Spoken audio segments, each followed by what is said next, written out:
জয় Hind students. আজিৰ ক্লাছত আমি ক্লাছ 10ৰ এছএমিজৰ লেচন আমি 16টো চাম, যাৰ নামটো আছে প্ৰাচীন ভাৰতীয় শিক্ষা। ঠিক আছে, প্ৰাচীন মানে আগতে কেনেকুৱা মানে ভাৰতৰ শিক্ষা মানে পদ্ধতি আছিল সেইখিনি বিষয় মানে ইয়াতে আলোচনা কৰা যাব। ঠিক আছে, লিখিছে ইয়াক কোনেনো? আপোনাৰ হেমচন্দ্ৰ গোস্বামী। ঠিক আছে, হেমচন্দ্ৰ গোস্বামী লিখিছে ভাৰতীয় প্ৰাচীন শিক্ষা। ওকে, ইয়াতে আপোনাৰ চাওকচোন আগৰ বিশ্ববিদ্যালয়ৰ নামকেইটা আছে তক্ষশিলা, শ্ৰীধান্যকটক, নালন্দা, উদান্তপুৰী, দেৱবিহাৰ বা বিক্ৰমশিলা না আৰু উজ্জয়িনী, এইবিলাক আগৰ আমাৰ বিশ্ববিদ্যালয়বিলাক আছিল। ঠিক আছে, ইয়াতে বহুত কিতাপ যেতিয়া পঢ়িবলৈ যাব বহুত কিবা কিবি ইয়াতে চাব পাৰিব শিক্ষাৰ বিষয়ে আগতে কেনেকুৱা চলিছিল। ঠিক আছে, মই ইমানখিনি মানে ক'বলৈ নাযাওঁ। ইয়াৰে পিছত আছে আপোনাৰ শব্দাৰ্থবিলাক আছে তাৰে পিছত আছে আপোনাৰ কুৱেশ্যন আনচাৰ নহয়। ইয়াতে চাওকচোন মুখ্য মানে কি? মুক্তি। ঠিক আছে, পুৰুষাৰ্থ মানে ধৰ্ম, অৰ্থ, কাম আৰু মুখ্য। আৰু সেইখিনি হয় আপোনাৰ চব লৈ পেলাই পুৰুষৰ প্ৰয়োজনীয় এই চতুৰ্বৰ্গ নহয়, বা চেষ্টা বা যত্ন, এইটো হ'ল পুৰুষাৰ্থ নহয়। আকৌ তাৰপিছত পাণিনি আছে। পাণিনিটো কি? আপোনাৰ সংস্কৃত ভাষাৰ প্ৰথম ব্যাকৰণ প্ৰণেতা। পাণিনি আপোনাৰ যোনে সংস্কৃত ভাষাৰ যোনে গ্ৰামাৰটো ওলাইছিল সেই মানুহজনৰ পাণিনি। অ'কে, চাণক্য নামটো জানে, আমাৰ তেওঁ মন্ত্ৰী হয় চন্দ্ৰগুপ্তৰ। ঠিক আছে, গতিকে সেইটো হ'ল চাণক্য। এইবিলাক বস্তু শিকিব পাৰিছে। ইয়াৰ তলত আহি যাব question answer. But before starting my class, welcome to my YouTube channel exam Jyoti. Now let's start the class. প্ৰথমতে কুৱেশ্যনটো দিছে ইয়াতে, তক্ষশিলা বিশ্ববিদ্যালয়ৰ 4জন প্ৰখ্যাত ছাত্ৰৰ নাম লিখা। চ' এতিয়া আমি আজিৰ ক্লাছত আমাৰ এইটো লেচনৰ কুৱেশ্যন ডিছকাছ কৰিম। ঠিক আছে, প্ৰথম কুৱেশ্যনৰ আনচাৰটো চাওঁ এতিয়া। আপোনাৰ সেই 4জন প্ৰখ্যাত সেই ছাত্ৰৰ নামকেইটা আমি চাওঁ এতিয়া। ঠিক আছে, প্ৰথমটো কটো আপোনাৰ সেইটো হ'ল বুদ্ধদেৱৰ আমি শিকিছোঁ জীৱক, পাণিনি, চাণক্য, চীন দেশৰ আপোনাৰ পৰিব্ৰাজক হিউৱেন চাং। ঠিক আছে, যাক আপুনি হিউৱেন চাং বুলি ক'ব পাৰে ইত্যাদি। ঠিক আছে, এইবিলাক মেইনলি আমাৰ 4জন ছাত্ৰৰ নামকেইটা হ'ল। ঠিক আছে, নেক্সট আমাৰ খনৰ প্ৰশ্নটো দিছে, তক্ষশিলালৈ কোন কোন দেশৰ পৰা ছাত্ৰ আহিছিল? কটো হ'ল আমাৰ খ নম্বৰটো চাম যে তক্ষশিলাৰ পৰা কোন কোন দেশৰ পৰা ছাত্ৰবিলাক আহিছিল, মানে বেলেগ কোন কোন দেশৰ পৰা আহিছিল। চ' এই বিদ্যালয়ত আপোনাৰ পঢ়িব লগা কটো হ'ল খ নম্বৰটো চাই আছো। এই বিদ্যালয়ত পঢ়িবলৈ আহিছিল আপোনাৰ পাৰস্য। ঠিক আছে, তাৰপিছত আছে আপোনাৰ বেক্ট্ৰিয়া, তাৰপিছত আছে মগধ, তাৰপিছত চীন দেশ আদিৰ পৰা ছাত্ৰ আহিছে। এই জাগাৰ পৰা চব আহিছিল মানুহকেইটা ল'ৰা ছোৱালীকেইটাই পঢ়িবলৈ আমাৰ তক্ষশিলালৈ। ঠিক আছে, এতিয়া তক্ষশিলাটো আমাৰ পাকিস্তানত পৰে, জানে নহয় আপোনালোকে? অ'কে, এতিয়া নেক্সট নাগাৰ্জুন কোন হয় আৰু ক'ত আছিল আৰু কি কি কৰিছিল। চ' নাগাৰ্জুন বিষয়ে চাওঁ এতিয়া। গ নম্বৰটো চাওঁ। নাগাৰ্জুন আপোনাৰ শ্ৰী ধান্যকটক বিশ্ববিদ্যালয়ৰ প্ৰধান শিক্ষক আছিল নহয়। ধান্যকটক যে আছে আপোনাৰ শ্ৰী ধান্যকটক বিশ্ববিদ্যালয়, তাৰে কোন আছিল? প্ৰধান শিক্ষকজন আছিল। অ'কে, নেক্সট আছে আপোনাৰ ঘ নম্বৰটো। নালন্দা বিশ্ববিদ্যালয়ত অধ্যয়ন কৰা কোনজন চীনা ছাত্ৰক কামৰূপ ৰাজ্যলৈ নিমন্ত্ৰণ কৰা হৈছিল আৰু নিমন্ত্ৰণ কৰা ৰজাজন কোন আছিল? ঠিক আছে, আমাৰ কামৰূপৰ ৰজাজনে কি কৰিছিল? এজনক মাতিছিল, নিমন্ত্ৰণ কৰিছিল। মানুহজন কোন হয়? এতিয়া আমি সেইটো চাম। নালন্দা বিশ্ববিদ্যালয়ত অধ্যয়ন কৰা চীনা ছাত্ৰ তথা চীন দেশৰ আপোনাৰ পৰিব্ৰাজক হিউৱেন-চাঙক ঠিক আছে কামৰূপ ৰাজ্যলৈ নিমন্ত্ৰণ কৰা হৈছিল। অ'কে, আৰু নিমন্ত্ৰণ কৰা ৰজাজন নাছিল নাম কামৰূপৰ ৰাজ্যৰ ৰজা ভাস্কৰ বৰ্মন। ঠিক আছে, ভাস্কৰ বৰ্মন বুলি দিব দেই। এইটো চাবচোন, আপোনাৰ এইটো দি আছে ভাস্কৰ বৰ্মাই হিউৱেন-চাঙক নিমন্ত্ৰণ কৰিছিল। ঠিক আছে, গতিকে এইটো আপোনাৰ বৰ্মা বুলি দিব। ঠিক আছে, ভাস্কৰ বৰ্মা তেওঁ আমাৰ কামৰূপৰ ৰাজ্যৰ তেতিয়া ৰজা আছিল। ঠিক আছে, তাৰে পিছত আপোনাৰ নেক্সট আমাৰ কি প্ৰশ্নটো দিছে ইয়াতে নম্বৰটো ইয়াতে আছে, উদান্তপুৰী বিশ্ববিদ্যালয়ৰ কি সম্পদ কোনে কেতিয়া ধ্বংস কৰিছিল চ' আপোনাৰ এতিয়া নম্বৰটো চাওঁ। উদান্তপুৰৰ বিশ্ববিদ্যালয় এটা বহুমূলীয়া পুথিভঁৰালটো মুছলমান বিলাকে 1202 খ্ৰীষ্টাব্দত ধ্বংস কৰিছিল। ঠিক আছে, মুছলমান বিলাকে কৰিছিল 1202 খ্ৰীষ্টাব্দত। ঠিক আছে, তাৰ পিছত আছে কোনখন বিশ্ববিদ্যালয় কাৰ দিনত কোনবিলাক পণ্ডিতৰ মিলন ক্ষেত্ৰ আছিল এতিয়া প্ৰথম ছয়টো চাই এতিয়া আপোনাৰ উজ্জয়িনী বিশ্ববিদ্যালয় কালত অৰ্থাৎ আপোনাৰ বিক্ৰমাদিত্যৰ ৰাজত্বৰ সময়ত ভাৰতবৰ্ষৰ সকলো পণ্ডিত লোকসকলৰ মিলন ক্ষেত্ৰ আছিল। ঠিক আছে, নেক্সট আমাৰ 2 নম্বৰ প্ৰশ্ন চাই এতিয়া প্ৰাচীন ভাৰতীয় শিক্ষা আপোনাৰ পাঠ্যপুথিৰ কথাখিনি চমুকৈ লিখা। এতিয়া যে আপোনাৰ লেচনটো আছে প্ৰাচীন ভাৰতীয় শিক্ষা, ইয়াৰ পৰা আপোনালোকে কি চাব পাৰিছে সেইখিনি লিখিব দিছে। গতিকে অলপ দীঘলা হ'ব আনচাৰটো, কাৰণ বস্তুটো বনাই লিখিব দিছে পাঠত মানে কি পঢ়িব কি শিকিব পাৰিছে। প্ৰাচীন ভাৰতীয় শিক্ষা পাঠ্যপুথিৰ জৰিয়তে সাহিত্যিক হেমচন্দ্ৰ গোস্বামী দেৱে প্ৰাচীন ভাৰতীয় শিক্ষাৰ ইতিহাসৰ বিষয়ে উল্লেখ কৰিছে। তো এই বিষয় ব্যক্ত কৰিবলৈ যাওঁতে প্ৰাচীন ভাৰতীয় শিক্ষাৰ উদ্দেশ্য আৰু বৰ্তমান শিক্ষাৰ উদ্দেশ্যৰ মাজত পাৰ্থক্য দেখুৱাইছে। ঠিক আছে, শিক্ষাৰ চৰম উদ্দেশ্য আছিল ত্যাগ, আৰু এই ত্যাগ কাৰ্য হ'ল অনাসক্ত ভোগ। ঠিক আছে, আৰু আৰ্য শিক্ষা, যেনেকৈ আৰ্য সমাজত শিক্ষা থাকে সেই শিক্ষা, অৰ্থাৎ প্ৰাচীন ভাৰতীয় শিক্ষাৰ মূল মন্ত্ৰ আছিল মোক্ষ লাভ অৰ্থাৎ মুক্তি। তাৰ মানে আগতে কি আছিলনো, শিক্ষা লাভ কৰা মানে মুক্তি লাভ কৰা। পুৰুষাৰ্থৰ অন্তৰ্গত এই মুক্তিৰ অৰ্থ সংসাৰৰ পৰা পলায়ন কৰা বা মৃত্যুবৰণ কৰাটো নুবুজায়। তাৰমানে সংসাৰৰ মানে সেই কৰা এৰি দিয়া সেইটো একচুৱেলি নাছিল, সেইখিনি বুজোৱা নাছিল। নাইবা মানুহক সংসাৰ ত্যাগ বা সংসাৰী কৰাও নহয়। অ'কে, মুখ্য বিস্তৃত ৰূপক বুজায়। একচুৱেলি মুক্তিটো কি আছিল, এই মুক্তি সাধন কৰিব পাৰি ভক্তি আৰু জ্ঞানৰ যোগেদি। তাৰমানে জ্ঞান অৰ্জন কৰিব লাগিব, ভক্তি কৰিব লাগিব, তেতিয়াহে মানুহ এজনে মুক্তিটো সাধন কৰিব পাৰিব। বুজি পাইছেনে? সেইখিনি বুজাইছে।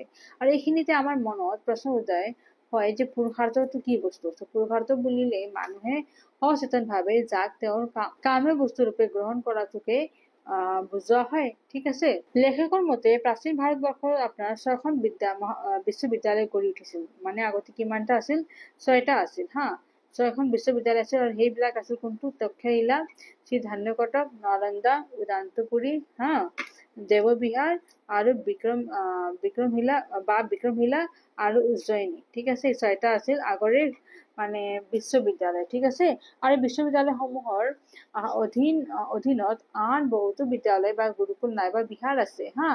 আৰু আৰ্য শিক্ষাৰ 64 কলা বিদ্যা শিক্ষা এই বিশ্ববিদ্যালয়ত তলত দিয়া 11টা বিভাগত শিক্ষা দিয়া হৈছিল। ঠিক আছে, আৰু সেয়া হ'ল আপোনাৰ সাহিত্য, গৃহপাল বিদ্যা, বন্ধন বিদ্যা, সাজসজ্জা বা পৰিচ্ছদ বিদ্যা, হাতেৰে কাম কৰা বিদ্যা, শিল্প বিদ্যা, বিজ্ঞান, সংগীত বিদ্যা, নাট্য বিদ্যা আৰু শিষ্টাচাৰ বিদ্যা, আৰু কি আছিল শাৰীৰিক ব্যায়াম বিদ্যা। ঠিক আছে, এই 11টা ভাগত ভাগ কৰিছিল আগৰ বিদ্যাটো।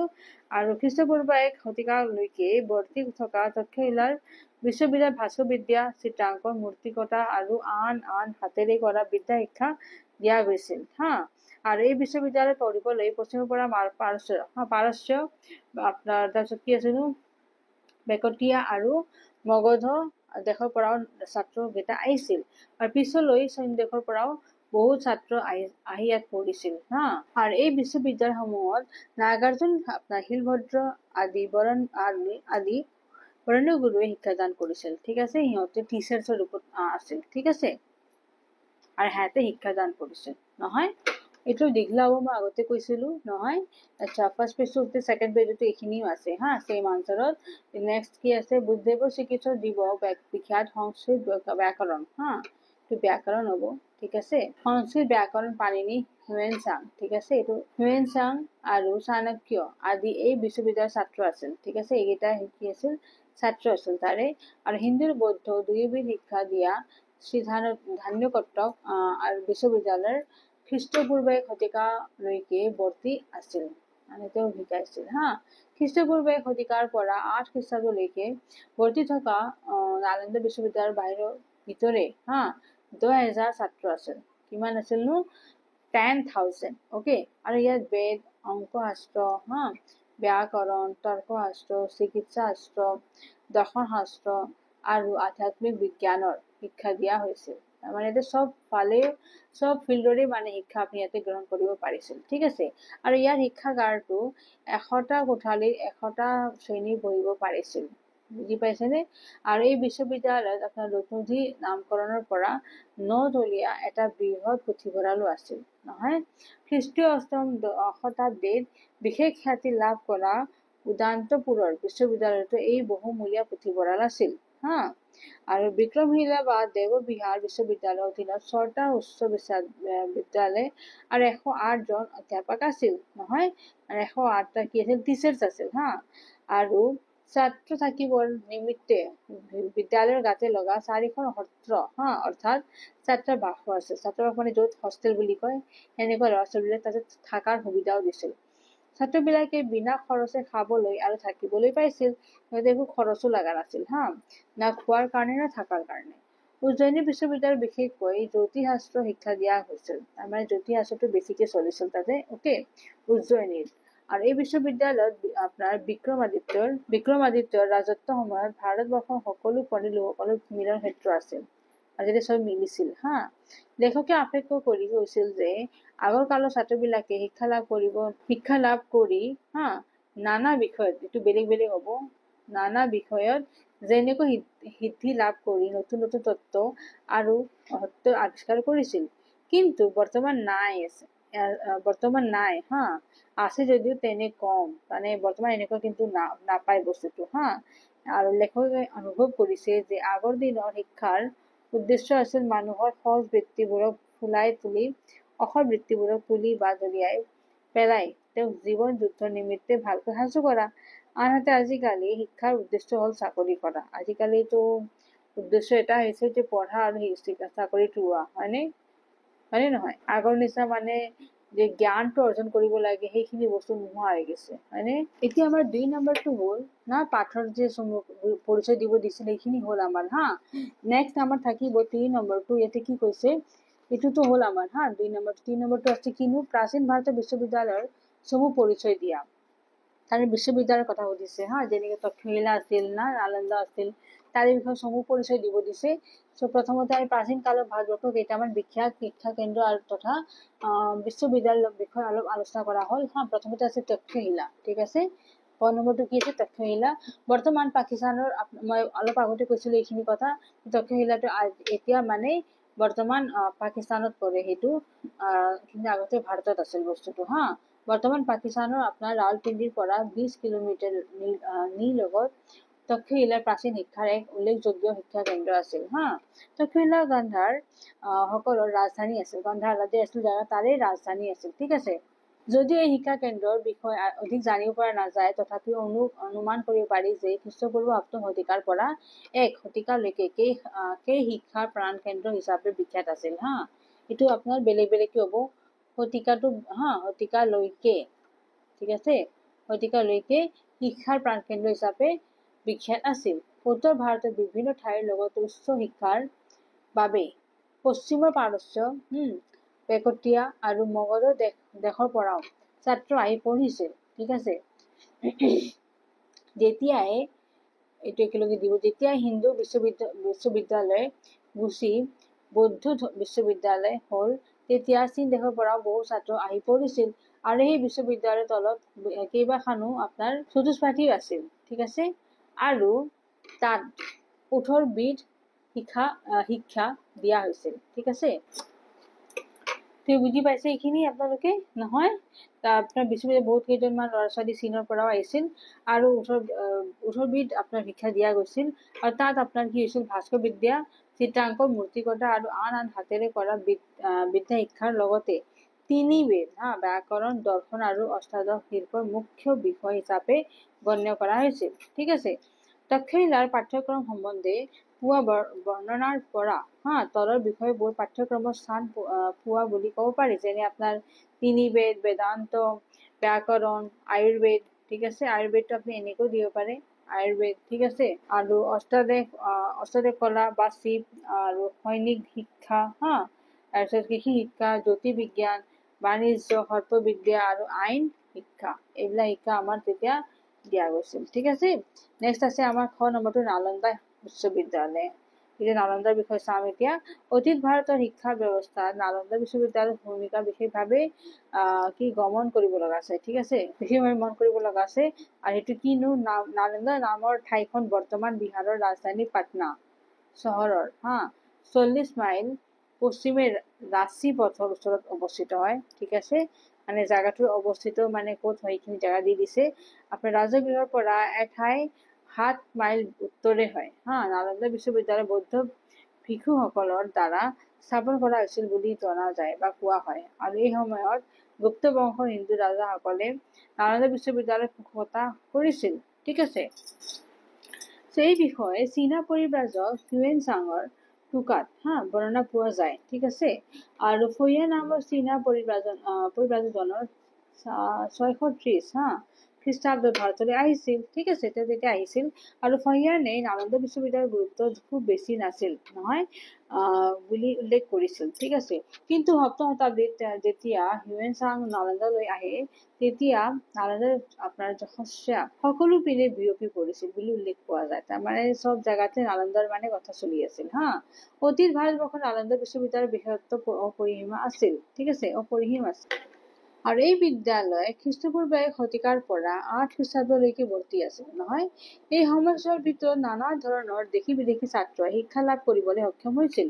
চীন, তিব্বত, তাৰপিছত কোৰিয়া, কথুৰা, সুমাত্ৰা, তাৰপিছত জাভা, হিংগল আদি ঠাইৰ পৰা ছাত্ৰসকলে শিক্ষা লাভ অৰ্থৰ ইয়ালৈ আহিছিল। মানে এইখিনি অৰ্থে মানে এইখিনি লৈ পেলাই মানে শিক্ষা যি অৰ্জন কৰিব লাগে সেইখিনিৰ কাৰণে সিহঁতে আহিছিল ভাৰতত। ঠিক আছে, ইয়াত কোনো খৰচ নোলোৱাকৈ শিক্ষাদান কৰিছিল। নালন্দা বিশ্ববিদ্যালয়ত বেদ, চিকিৎসা আৰু অংকশাস্ত্ৰ শিক্ষা দিয়া হৈছিল। ঠিক আছে, এইবিলাকো শিক্ষা আপোনালোকে মানে তেতিয়া পাইছিল, যেতিয়া চিকিৎসাৰ ক্ষেত্ৰত, বেদৰ ক্ষেত্ৰত আৰু অংকশাস্ত্ৰ হিউৱেন চাং, ফাহিয়ান আৰু আই চং। ঠিক আছে, সেই নামৰ চীন দেশৰ পৰা পৰিব্ৰাজক ৩ গৰাকীয়েও ইয়াত শিক্ষা লাভ কৰাৰ কথা উল্লেখ পোৱা যায়। তাৰমানে ৩জনে চীনৰ পৰা আহিছিল শিক্ষা লাভ কৰিবৰ কাৰণে নালন্দা বিশ্ববিদ্যালয়ৰ যশস্যা এই বিশ্বৰ শিক্ষা ব্যৱস্থাৰ চম্পনি তুলিছিল বুদ্ধ আদৰ্শবাদৰ সময়ছোৱাত লিখাৰ কলা বিকশিত হৈছিল বুলি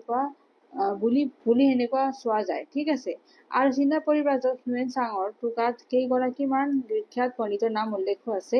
তেওঁলোক হ'ল আপোনাৰ চন্দ্ৰপাল, ধৰ্মপাল, গুণমতী, স্থিৰমতী, প্ৰভামিত্ৰ, তাৰপিছত জ্ঞান চন্দ্ৰ আৰু শিলভদ্ৰ ইত্যাদি। ঠিক আছে, এইবিলাক হ'ল তেতিয়াৰে মানে বিখ্যাত পণ্ডিত। অকে, নালন্দা বিশ্ববিদ্যালয়ৰ মাধ্যমত এই সময়ৰ ভাৰতবৰ্ষৰ সংস্কৃতি আৰু ভাস্কৰ্য সৰ্বজনবিদিত হৈ পৰিছিল।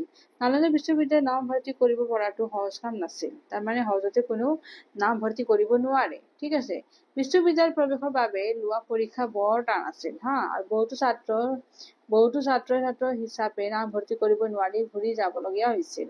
আৰু এই বিশ্ববিদ্যালয়ৰ ছাত্ৰবিলাকে ভাৰতবৰ্ষৰ সকলো ঠাইৰ ছাত্ৰ আদৰ্শ আছিল।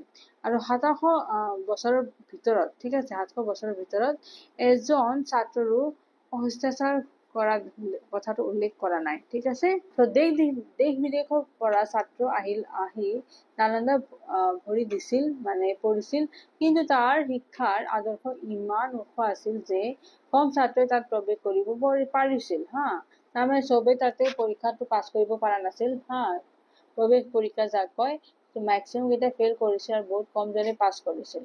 যোনে পাছ কৰিছিল সিহঁতৰ নাম ভৰ্তি হৈছিল আৰু সেনেকে পঢ়িছিল শিক্ষাৰ্থীসকল ইয়াত গভীৰভাৱে চৰ্চা আৰু অধ্যাপন ব্ৰতী হৈ পৰিছিল। ঠিক আছে, নালন্দা বিশ্ববিদ্যালয় ভাৰতবৰ্ষৰ অতীতৰ সমাজ ব্যৱস্থাত গভীৰভাৱে ৰেখাপাত কৰিছিল। ইয়াত বিভিন্ন কাৰ্যসূচীত শিক্ষা ব্যৱসায়ৰ বাবে যথেষ্ট অৰিহণা যোগাইছিল ভাৰতীয় সংস্কৃতি, ভাৰতীয় দৰ্শন, ভাৰতীয় কলা, নিদৰ্শন, সভ্যতা আদিৰ গাঁথনি নালন্দা বিশ্ববিদ্যালয়ৰ সময়ছোৱাত গঢ় লৈ উঠিছিল বুলি ক'ব পাৰি। ঠিক আছে, নেক্সট আছে আমাৰ বিক্ৰমশিলা বিশ্ববিদ্যালয় বিক্ৰমশিলা নামৰ শিক্ষাৰ কেন্দ্ৰ স্থলতো আপোনাৰ খ্ৰীষ্টম শতাব্দীৰ ৰজা ধৰ্মপালৰ দিনত গঢ়ি উঠিছিল। ঠিক আছে, আৰু এই শিক্ষা কেন্দ্ৰটোৰ স্থান আছিল গংগা নদীৰ পাৰত মগধ ৰামৰ ঠাইত। আৰু এই বিশ্ববিদ্যালয়ৰ স্থান নালন্দা বিশ্ববিদ্যালয়ৰ পৰা বেছি দূৰত নাছিল। বিক্ৰমশিলা প্ৰথমতে এটা বুদ্ধ মঠে আহিছিল। ঠিক আছে, আৰু এই বুদ্ধ মঠটোৱে বিশ্ববিদ্যালয়ৰ আকাৰ ৰূপ লয়। এই বিদ্যালয় ৪০০ বছৰৰ পাছত নষ্ট হয়। ঠিক আছে, আন এটা সূত্ৰ অনুসৰি ৮ম শতাব্দীৰ পৰা ত্ৰয়োদশ শতাব্দীলৈ এই বিশ্ববিদ্যালয়খন ভৰ্তি আছিল। আৰু এই বিশ্ববিদ্যালয়ৰ অধীনত ৬খন উচ্চ বিদ্যালয় আৰু ১০৮ জন অধ্যাপক আছিল। এই বিদ্যালয় ৪০০ বছৰৰ পাছত নষ্ট হয় নহয়, ৪০০ বছৰ পিছত কিন্তু বেয়া হৈ গ'ল নষ্ট হৈ গ'ল। ছাত্ৰ থাকিবৰ নিমিত্তে বিদ্যালয়ৰ গাতে লগা ৪খন সত্ৰ অৰ্থাৎ ছাত্ৰাবাস আছিল। তাত ছাত্ৰবিলাকে বিনা খৰচে খাবলৈ আৰু থাকিবলৈ পাইছিল। বিক্ৰমশিলা মঠটোৰ কাৰুকাৰ্য অতি সুন্দৰ আছিল আৰু ইয়াৰ সকলো দিশত শক্তিশালী দেৱালো আছিল নেক্সট আমাৰ ঘৰ নম্বৰটো আছে উজ্জয়িনী বিশ্ববিদ্যালয়। ঠিক আছে, উজ্জয়িনী বিশ্ববিদ্যালয় চাওঁ এতিয়া। উজ্জয়িনী মধ্য প্ৰদেশৰ এখন ঐতিহ্যপূৰ্ণ চহৰ হয়। আপোনাৰ ক'ৰ হয়নো? মধ্য প্ৰদেশ। ঠিক আছে, চম্বলৰ এক উপনদী শিপ্ৰাৰ পাৰতে উজ্জয়িনী অৱস্থিত হয়। উজ্জয়িনী অৱস্থিত হয় মধ্যপ্ৰদেশত, ঠিক আছে।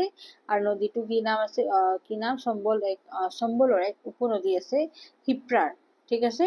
তাৰে পাৰতে উজ্জয়িনী অৱস্থিত হয়। আৰু প্ৰাচীন ভাৰতৰ 6খন প্ৰখ্যাত বিশ্ববিদ্যালয়ৰ ভিতৰত এখন ইয়াতো আছিল, ঠিক আছে, এইটো আছিল। আৰু এই বিশ্ববিদ্যালয়ত বিশেষকৈ আপোনাৰ জ্যোতিষশাস্ত্ৰ, ঠিক আছে, জ্যোতিষশাস্ত্ৰ শিক্ষা দিয়া গৈছিল। আৰু এই বিশ্ববিদ্যালয়ত আপোনাৰ বুদ্ধদেৱৰ দিনতো প্ৰখ্যাত আছিল। বিক্ৰমাদিত্য ৰজাৰ শাসনকালত উজ্জয়িনীৰ বিশেষ প্ৰসিদ্ধি লাভ কৰে। আৰু তেওঁৰ দিনতে ইয়াত নৱৰত্ন, ঠিক আছে, তেওঁৰ দিনতে ইয়াত নৱৰত্নৰ সমাৱেশো হৈছিল। আৰু সুপ্ৰাচীন এই চহৰখন আপোনাৰ বুদ্ধদেৱৰ সময়ত আপোনাৰ ইমান খ্ৰীষ্টাব্দত ৰজা চন্দ্ৰপ্ৰদ্যুতৰ ৰাজধানী আছিল, ঠিক আছে। উজ্জয়িনী হিন্দুসকলৰ 7খন পবিত্ৰ নগৰীৰ এখন এইটো হয় জাগা। আৰু খ্ৰীষ্টপূৰ্ব 6ৰ পৰা 4ৰ্থ শতিকালৈ উজ্জয়িনী আৰ্যসকলৰ অৱস্থিত ৰাজধানী আছিল। আৰু খ্ৰীষ্টপূৰ্ব 2য় শতিকাত সম্ৰাট অশোকে ইয়াত ৰাজত্ব কৰিছিল। তেওঁৰ শাসনকালত ইয়াত প্ৰতি 3 বছৰে মূৰে মূৰে বৌদ্ধ সন্মিলন অনুষ্ঠিত কৰা হৈছিল, ঠিক আছে। নেক্সট 9 নম্বৰটো আছে আপোনাৰ শ্ৰী ধান্যকটক বিশ্ববিদ্যালয়, ঠিক আছে। শ্ৰী ধান্যকটক বিশ্ববিদ্যালয় অমৰাৱতী নগৰৰ ওচৰত আছিল। আৰু ইয়াত হিন্দু আৰু বৌদ্ধ দুয়োবিধ শিক্ষাকে দিয়া গৈছিল। আৰু এই বিশ্ববিদ্যালয় খ্ৰীষ্টপূৰ্ব 1 শতিকালৈকে বৰ্তমান আছিল। আৰু এই বিশ্ববিদ্যালয়ৰ প্ৰধান শিক্ষক আছিল নাগাৰ্জুন, ঠিক আছে। তাৰ পিছত আছে আপোনাৰ প্ৰথম ছয়টো উদান্তপুৰী বিশ্ববিদ্যালয়।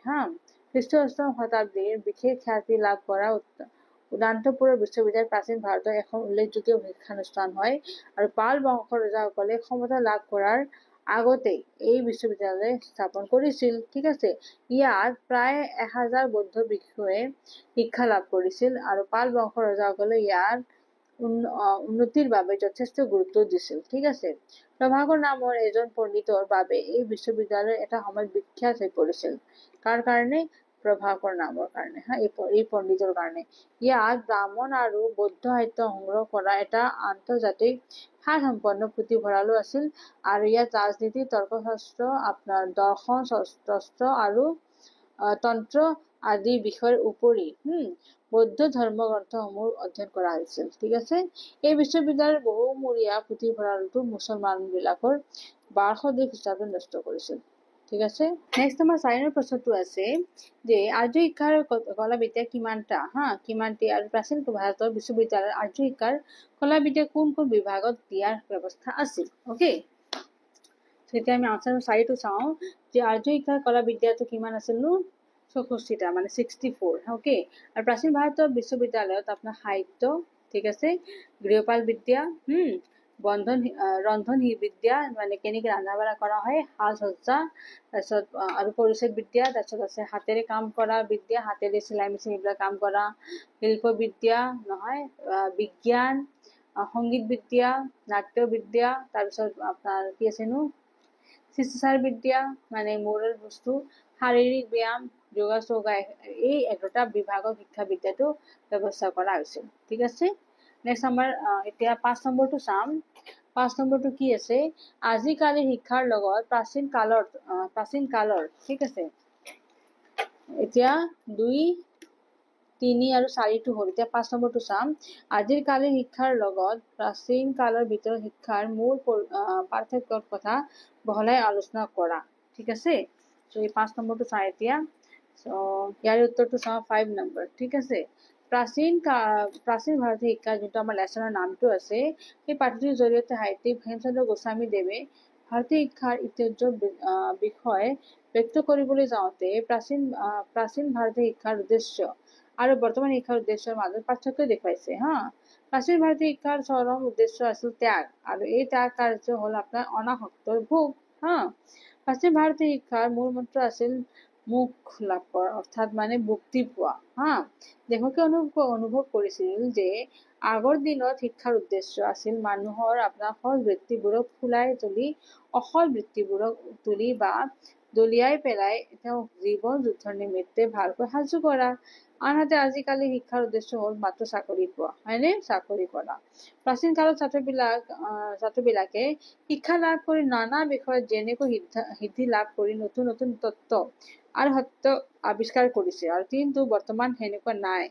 আছেও যদি তেনে বহুত কম কিন্তু এতিয়া কিন্তু ল'ৰা ছোৱালীকেইটা যদি পঢ়ি পেলাই নতুন কিবা এটা বস্তু আৱিষ্কাৰ কৰিব, সেনেকুৱা কনচেপ্ট নাথাকে আজিকালি মাত্ৰ থাকে যে পঢ়িলো এতিয়া চাকৰিটো ল'ম, সেয়ে মাত্ৰ সেইখিনি আজিকালি ইণ্টেনশ্যন থাকে, নহয়? আগৰ নিচিনা থকা নাই আৰু বস্তুবিলাক। এতিয়া আমাৰ 6 নম্বৰটো আছে তক্ষশিলা, চমুটোকা লিখিব দিছে 6 নম্বৰ। তক্ষশিলা বিশ্ববিদ্যালয়, বিক্ৰমশিলা বিশ্ববিদ্যালয়, নালন্দা বিশ্ববিদ্যালয়, এই তিনিটাৰ ওপৰত মানে চমুটোকা লিখিব দিছে, ঠিক আছে? চ' এইখিনি মই ইয়াৰ আগতো আপোনাৰ এই কুৱেশ্যন নম্বৰ 3 দিছো বস্তুটো অলৰেডি। আকৌ এইটো বস্তু ছেম আহিব ইয়াতে, আপোনালোকে মই নকলেও বস্তুটো মই সেইখিনি ছেম বস্তু আকৌ দি আছো ইয়াতে, ঠিক আছে? অলপ কৈ দিওঁ মই, প্ৰথমতে আছে 6 নম্বৰটো তক্ষশিলা বিশ্ববিদ্যালয়। ইতিহাসতো আপোনাৰ ভাৰতৰ প্ৰাচীনতম বিদ্যা চৰ্চাৰ কেন্দ্ৰ ৰূপে তক্ষশিলাৰ সৰ্বাধিক খ্যাতি আছে। তক্ষশিলা বিশ্ববিদ্যালয় চাওঁ, ইতিহাসতো ভাৰতৰ প্ৰাচীনতম বিদ্যা চৰ্চাৰ কেন্দ্ৰ ৰূপে আপোনাৰ তক্ষশিলাৰ সৰ্বাধিক খ্যাতি আছিল। আৰু 5ম শতিকাত ভাৰতলৈ অহা হায়ানৰ লেখাত বৌদ্ধ শিক্ষাৰ এক কেন্দ্ৰ হিচাপে তক্ষশিলাৰ উল্লেখ আছে। তক্ষশিলা বৰ্তমান পাকিস্তানৰ আপোনাৰ ৰাৱলপিণ্ডিৰ ওচৰত অৱস্থিত প্ৰাচীন ভাৰতৰ এখন নগৰ হয়। ৰামায়ণ মতে ৰামৰ ভাতৃ ভৰতে এই নগৰখন স্থাপন কৰিছিল। এই নগৰটো কোনে কৰিছিল স্থাপন? ভৰত। ভৰতৰ পুত্ৰ আপোনাৰ তক্ষকৰ নাম অনুসৰি ইয়াৰ নাম তক্ষশিলা হয়। বুজি পাইছেনে? আৰু ভৰতৰ যে পুত্ৰ আছিল তেওঁৰ নাম কি আছিল? তক্ষকৰ, আৰু সেইটোৰ কাৰণে নামটো আহিছে তক্ষশিলা। অকে, বৌদ্ধ জাতকৰ মতে খ্ৰীষ্টপূৰ্ব 5ম শতিকাৰ এই গান্ধাৰ ৰাজ্যৰ ৰাজধানী হৈছিল আৰু বিদ্যা শিক্ষাৰ এক উল্লেখযোগ্য কেন্দ্ৰ আছিল। তক্ষশিলাৰ যি বিশ্ববিদ্যালয় আছিল সি খ্ৰীষ্টপূৰ্ব 1 শতিকালৈকে আছিল। এই বিদ্যালয়ত পঢ়িবলৈ পাৰস্য, বেক্ট্ৰিয়া, ঠিক আছে, মগধ, চীন দেশ আদিৰ পৰা ছাত্ৰ আহিছিল। বুদ্ধদেৱৰ চিকিৎসক জীৱক, পাণিনি, চাণক্য, চীন দেশৰ পৰিব্ৰাজক হিউৱান-চাং আদিয়ে এই বিশ্ববিদ্যালয়ত অধ্যয়ন কৰিছিল, ঠিক আছে? এই বিশ্ববিদ্যালয়ৰ লগতে কেইবাখনো আপোনাৰ চতুষ্পদী আছিল আৰু তাত 18 বিধিও শিক্ষা দিয়া গৈছিল, ঠিক আছে? এইখিনি হ'ল আমাৰ তক্ষশিলা বিষয়। নেক্সট আমি চাম বিক্ৰমশিলা বিশ্ববিদ্যালয়, ঠিক আছে? বিহাৰৰ মগধ ৰাজ্যৰ উত্তৰ ফালে গংগা নদীৰ পাৰত অৱস্থিত বিক্ৰমশিলা বা দেৱবিহাৰ বিশ্ববিদ্যালয় আছিল প্ৰাচীন ভাৰতৰ এখন উল্লেখযোগ্য শিক্ষানুষ্ঠান। খ্ৰীষ্টাব্দ 8ম শতিকাত পাল বংশৰ ৰজা ধৰ্মপালে বিক্ৰমশিলাৰ মঠ স্থাপন কৰিছিল। সময়মতে গৈ বিখ্যাত বিশ্ববিদ্যালয় ৰূপে পৰিগণিত হৈছিল, ঠিক আছে? আৰু বিশ্ববিদ্যালয়ৰ অধীনত প্ৰায় 100খন মঠ মন্দিৰ আৰু 6খন মহাবিদ্যালয় আছিল। ইয়াত 108টা অধ্যাপকো আছিল, ঠিক আছে? শিক্ষাদানৰ বাবে নিযুক্তিও কৰা হৈছিল। আৰু এই বিশ্ববিদ্যালয়ৰ অধ্যাপকসকলে সংস্কৃত বা পালি ভাষাত বহুতো পুথি ৰচনাও কৰিছিল, নহয়? আৰু তিব্বতী ভাষালৈ অনুবাদ কৰিছিল, ঠিক আছে? ছাত্ৰ থাকিবৰ নিমিত্তে বিদ্যালয়ৰ গাতে লগা 4খন সত্ৰ অৰ্থাৎ ছাত্ৰাবাস আছিল। তাত ছাত্ৰবিলাক বিনা খৰচে খাবলৈ আৰু থাকিবলৈ পাইছিল। এই বিশ্ববিদ্যালয় 400 বছৰৰ পাছত অৰ্থাৎ 1203 খ্ৰীষ্টাব্দত মহম্মদ বিন বখতিয়াৰ খিলজীয়ে আক্ৰমণ কৰি বহু মূল্যৱান গ্ৰন্থ আৰু সা-সম্পত্তি লুণ্ঠন কৰি দিয়ে, ঠিক আছে? তদুপৰি বিশ্ববিদ্যালয়খন ধ্বংস কৰি পেলাই। আৰু এই বিশ্ববিদ্যালয় ধ্বংসৰ বিষয় মিনহাজ উদ্দিনৰ, ঠিক আছে? মিনহাজ উদ্দিনৰ আপোনাৰ তবাকত-ই-নাছিৰী নামৰ গ্ৰন্থখনত উল্লেখ কৰা আছে যে কেনেকে সি আপোনাৰ গোটেইখিনি বস্তু ধ্বংস কৰিছিল, ঠিক আছে? লাষ্টত আছে আমাৰ নালন্দা বিশ্ববিদ্যালয়, ঠিক আছে? নালন্দা বিহাৰৰ এখন প্ৰাচীন ঠাই আৰু বৌদ্ধ শিক্ষাৰ কেন্দ্ৰ হয়। প্ৰাচীন কালত নালন্দাত এখন প্ৰখ্যাত বিশ্ববিদ্যালয় আছিল আৰু দেশ বিদেশৰ পৰা বহু ছাত্ৰ আহি তাত অধ্যয়ন কৰিছিল। বৌদ্ধ আৰু জৈন মতাৱলম্বীসকলৰ বাবে নালন্দা এক শৈক্ষিক কেন্দ্ৰ হৈ উঠিছিল, ঠিক আছে? খ্ৰীষ্টাব্দ 2য়-3য় শতিকাত নাগাৰ্জুন নামৰ এজন বৌদ্ধ দাৰ্শনিকে তাত অধ্যয়নো কৰিছিল। আৰু আৰ্কিঅলজিকেল আপোনাৰ ছাৰ্ভে অফ ইণ্ডিয়াই খনন চলাই তাত গুপ্ত যুগৰ খ্ৰীষ্টাব্দ 5ম শতিকাৰ কিছুমান বৌদ্ধ মঠৰ ধ্বংসাৱশেষ আৱিষ্কাৰ পাইছে, মানে কৰিছে। এই আপোনাৰ ছাৰ্ভে যে হয় আপোনাৰ আৰ্কিঅলজিকেল মানে আগৰ বস্তুবিলাক চোৱা তাৰে ছাৰ্ভে কৰিছিল হা। তেতিয়া সিহঁতে পাইছিল যে তেতিয়া আমাৰ কিমান বৌদ্ধ মঠৰ মানে ধ্বংসবিলাক কেনেকৈ কৰিছিল এইবিলাক চব তাতে পাইছে। বুজি পাইছেনে বস্তুটো? পৰৱৰ্তী সময়ত আপোনাৰ কনৌজৰ শক্তিশালী ৰজা হৰ্ষবৰ্ধনেও তাত কিছু কীৰ্তিস্তম্ভ নিৰ্মাণ কৰিছিল নহয়। আৰু তেওঁৰ ৰাজত্ব কালতে চীনা পৰিব্ৰাজক হিউৱেন চাং নালন্দালৈ আহে। তেওঁ নালন্দাৰ বিষয়ে এটি বিৱৰণ লিখিত হৈ যায়। নালন্দা বিশ্ববিদ্যালয়ত আপোনাৰ স্বনাম ধন্য শিক্ষকসকলে কি কি বিষয় পঢ়াইছিল হিউৱেন চাঙে সেইবোৰো মানে বস্তুটো বৰ্ণনা কৰিছে হা। পাছৰ পৰ্যায়ত পাল বংশৰ ৰজাসকলৰ দিনতো অষ্টমৰ পৰা দ্বাদশ শতিকা হা নালন্দা এক গুৰুত্বপূৰ্ণ শিক্ষাৰ কেন্দ্ৰ আছিল। আৰু শিল আৰু ব্ৰঞ্জত লিখিত ধৰ্মীয় বাণীসমূহৰ অধিকাংশ সম্পদে সেই সময়তে খোদিত কৰা হৈছিল। বিহাৰত মুছলিম আক্ৰমণৰ সময়তে বোধকৰা নালন্দা ধ্বংসপ্ৰাপ্ত হয়। ঠিক আছে। ইয়াৰে পিছত আমাৰ 7 নম্বৰটো আছে প্ৰাচীন ভাৰতীয় শিক্ষাৰ প্ৰবন্ধটোৰ পৰা তুমি কি কি মূল্যৱান কথা শিকিব পাৰিছা তাৰে চমুকৈ লিখা হা। এতিয়া 7 নম্বৰটো চাওঁ এতিয়া। প্ৰাচীন আপোনাৰ ভাৰতীয় শিক্ষাৰ পাঠ্যৰ জৰিয়তে সাহিত্যিক হেমচন্দ্ৰ গোস্বামী দেৱে ভাৰতীয় শিক্ষাৰ ইতিহাসৰ বিষয়ে ব্যক্ত কৰিবলৈ যাওঁতে প্ৰাচীন ভাৰতীয় শিক্ষাৰ উদ্দেশ্য আৰু বৰ্তমান শিক্ষাৰ উদ্দেশ্যৰ মাজত পাৰ্থক্য দেখুৱাইছে হা। পাত্ৰীৰ ভাৰতবৰ্ষৰ প্ৰাচীন কালৰ শিক্ষা ব্যৱস্থাৰ আভাস পাবলৈ সক্ষম হৈছো। বিশেষকৈ সেই আমাৰ শিক্ষাৰ উদ্দেশ্য বিশ্ববিদ্যালয়ৰ পাঠ্যক্ৰম গুৰু শিষ্যৰ শিষ্ট আচৰণ আৰু সুসম্পৰ্কৰ বিষয়েও আমাক নৈতিকতাৰ শিক্ষা কথা সোঁৱৰাই। ঠিক আছে। অতীতৰ শিক্ষাৰ মূল্যবোধ জড়িত শিক্ষাই শিক্ষাৰ্থীৰ সামগ্ৰিক জীৱনৰ বাবে সুন্দৰ আৰু বহল অন্তৰৰ কৰি তোলাৰ বিপৰীতে আজিৰ শিক্ষাৰ সংকীৰ্ণ উদ্দেশ্য প্ৰাণ কৰি পেলোৱাৰ ছবি এখন আপোনাৰ প্ৰতিভাত হৈ উঠিছে। পাঠটোৰ পৰা ধাৰণা আৰু তুলনা কৰিব পাৰি যে অতীতৰ শিক্ষা আছিল সমাজৰ বাবে এজন শিক্ষাৰ্থীক আপোনাৰ সমাজ সেৱা হিচাপে গঢ়ি তোলা হা। কিন্তু আজিৰ শিক্ষা ব্যৱস্থাত এজন শিক্ষাৰ্থী কেৱল নিজকে জীয়াই থাকিবলৈ চাকৰিজীৱী হিচাপে তৈয়াৰ কৰা হয়। তাৰমানে আজিৰ শিক্ষাটো হৈছে মাত্ৰ কেনেকে চাকৰি ল'ব পাৰি সেই হৈছে শিক্ষা। আৰু আগতে সেনেকুৱা নাছিল। আগতে কেনেকে সেই মানুহটো সমাজটো কেনেকে থাকিব লাগে সমাজত আৰু গোটেইখিনি ধুনীয়াকে গঢ় তুলি হিচাপে ঠিক কৰি দিয়ে হা। শিক্ষাৰ্থীক মানে ভালকে জ্ঞান অৰ্জন কৰি ভাল এটা মানুহ হিচাপে তৈয়াৰ কৰে। কিন্তু আজিকালি সেনেকুৱা নাই, মাত্ৰ চাকৰিৰ কাৰণে তৈয়াৰ কৰে যে য়েছ আপুনি পঢ়া হৈছে গতিকে চাকৰি ল'ব পাৰে, সেইখিনি মাত্ৰ আজিকালি উদ্দেশ্য থাকি গৈছে। আগতে সেনেকুৱা নাছিল। আগতে পঢ়ি পেলাই কিবা এটা আকৌ নতুন আৱিষ্কাৰ কৰাৰ মানে ইচ্ছা থাকিছিল ছাত্ৰ ছাত্ৰীকেইটাৰ। আজিকালি সেনেকুৱা একো নায়েই। বুজি পাইছেনে কথাটো? বহুত কম। নাই মানে কি নাই বুলি ক'ব নোৱাৰি, কিন্তু সংখ্যাটো বহুত কম। অ'কে। ইয়াৰে পিছত আহি যাব আমাৰ বাক্য ৰচনা কৰা স্বাধীন চিন্তা। ঠিক আছে। জ্যোতিষশাস্ত্ৰ, তাৰপিছত পুৰা মাটি আৰু কি আছেনো বাহিৰে ভিতৰে হা। গতিকে এতিয়া বাক্য ৰচনা কৰো চাওঁ এতিয়া। স্বাধীন চিন্তা। ঠিক আছে। সুস্থ স্বাধীন চিন্তাৰে যোগেদিহে সুন্দৰ জীৱন যাপন কৰাত সহায় কৰে। ঠিক আছে। স্বাধীন চিন্তা। অ'কে। নেক্সট জ্যোতিষশাস্ত্ৰটো চাবচোন। প্ৰাচীন অসমত জ্যোতিষশাস্ত্ৰৰ হা বহুল চৰ্চা হৈছিল। নেক্সট আছে আপোনাৰ পুৰা মাটি। অ'কে। ভাস্কৰ বৰ্মাৰ হিউৱেন চাঙৰ পঠিয়াই চিঠিৰ লগত যোৱা এটা পুৰা মাটিৰ মোহৰ হা আৰ্কিঅলজিকেল ডিপাৰ্টমেণ্টে লাভ কৰিছে। ঠিক আছে। সেই যে পুৰা মাটি যে পঠাইছে এইটো এটা আপোনাৰ আৰ্কিঅলজি ডিপাৰ্টমেণ্টে লাভ কৰিছে। ঠিক আছে। বাহিৰে ভিতৰে আপোনাৰ ভতিজাকৰ বিয়াখনৰ বাবে ৰঙিনী পেহীয়ে হা এইকেইদিন ঘৰখনৰ বাহিৰে ভিতৰে পৰিষ্কাৰ কৰি পেলালে। গতিকে সেনেকে মই চব শব্দৰে মানে বাক্য ৰচনা দি দিলো 4টাও। অ'কে। ইয়াৰ পিছত আছে সন্ধি ভাঙা, শিক্ষাগাৰ, বিদ্যালয় আৰু পুৰুষাৰ্থ। ঠিক আছে। সন্ধি ভাঙন কৰিব লাগে। শিক্ষাগাৰটো কি হ'ব? শিক্ষা যুগ গাৰ, বিদ্যালয়টো কি হ'ব? বিদ্যা যুগ আলয়, পুৰুষাৰ্থটো কি হ'ব? পুৰুষ যুগ অৰ্থ। ঠিক আছে। সন্ধি ভাঙাত এটা বস্তু মনত ৰাখিব, দুটা যে শব্দ আহি যায় ভাঙি পেলাই, দুটা শব্দৰ কিন্তু মিনিং হয়। এইটো নহয় যে যি ইচ্ছা তেনেকেই ভাঙি পেলাই কৰিব পাৰে, সেনেকুৱা নহয়। আলয় মানে কি? ঘৰ। আলয় মানে কিবা এটা শব্দ আছে। অৰ্থ মানে জানে, গাৰ মানে জানে, অৰ্থ মানে জানে, পুৰুষ বিদ্যা শিক্ষা এই চব শব্দ এটা আছে। বুজি পাইছেনে? আৰু সেনেকে শব্দ চাই পেলাই সন্ধি ভাঙা কৰা হয়। ঠিক আছে।